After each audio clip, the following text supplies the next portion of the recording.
Hello everyone, I am Aditya and you are watching German class. Welcome back to the new video, and today's video we are going to learn mich and mir. Very important words, mich and mir. When do we use mich? When do we use mir?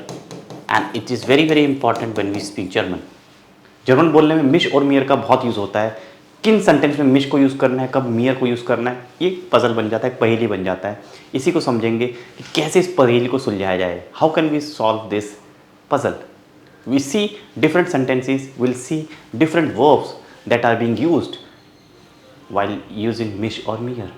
अलग अलग verbs होती हैं. मिश को use करने के लिए कुछ अलग वर्ब्स हैं, मियर को यूज़ करने के लिए कुछ अलग वर्ब्स हैं. कौन सी आखिर वो वर्ब्स हैं जिनको यूज़ करके हम इस पहेली को सुलझा सकते हैं. इस पहेली को सुलझाएंगे और इसको सुलझाने के बाद हम अच्छे से जर्मन बोल भी पाएंगे, लिख भी पाएंगे. Because if we know correct German, we speak fluently with confidence, we write our answers correctly, and which is very essential for a language learner. Language learner के लिए बहुत ज़रूरी है कि वो सही वाक्य सेंटेंस बनाए, एक कॉन्फिडेंस के साथ अपनी बात रखे, अपने व्यूज़ एक्सप्रेस करे. Let's see some sentences. अब आपने देखा होगा कुछ वर्ब्स होती है, कुछ मैंने यहाँ पे इमेजेस, जैसे कि मियर. मियर आपको पता है, मियर डाटिव होता है, ठीक है. और मिश क्या होता है, मिश हमेशा आकुजाटिव होता है. मिश इज आकुजाटिव एंड मियर इज डाटिव. बट दोनों का ही मतलब क्या है, दोनों ही क्या बताते हैं, मी. दोनों ही ट्रांसलेट करें तो क्या होता है, मी. ही सी मी, ही हेल्प मी, ही आंसर मी, ही क्वेश्चन मी. इंग्लिश में तो यही है. It's same in English. वह मुझसे पूछ रहा है, वह मुझसे जवाब दे रहा है, वह मेरी मदद कर रहा है. बात तो वही है, मुझे, मेरी. But in German we have two different words, मिश और मियर. But when do we use मिश, व्हेन डू वी यूज मियर. वह मेरी मदद कर रहा है. व्हाट डू वी यूज, मिश और मियर. He is helping me. What can I say, what is correct. He answered me.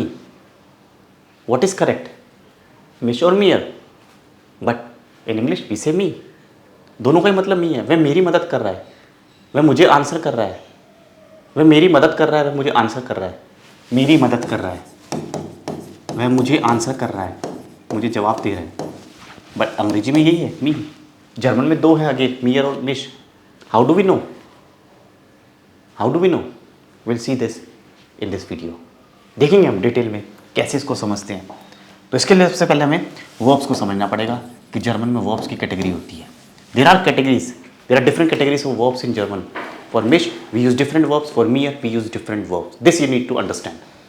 अलग अलग वर्ब्स को हम दो पार्ट्स में बांट लेते हैं, ठीक है. एक पार्ट में हम लिख देते हैं मिश वाली वर्ब्स और एक पार्ट में लिख देते हैं यहाँ पे मियर वाली वर्ब्स. मिश वाली वर्ब्स क्या होती है, मियर वाली वर्ब्स क्या होती है, ये समझना जरूरी है.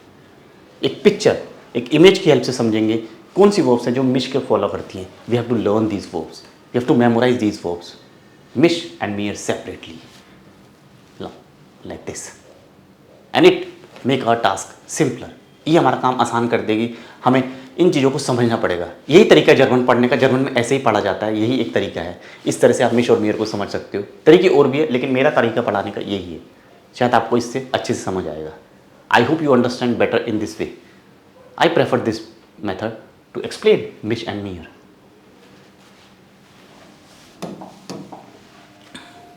You see here, यहाँ पिक्चर है. अब आप देख रहे हो इस पिक्चर में काफ़ी सारे वाक्य लिखे, सेंटेंसेस लिखे हैं. इनको समझते हैं. गेफालन, गेफालन वर्ब क्या होता है, पसंद आना. आपको कोई चीज़ पसंद आ रही है, आप क्या बोलोगे sentence. What is your sentence if you like something, how do you से. यू हैव टू से the sentence and what is your answer.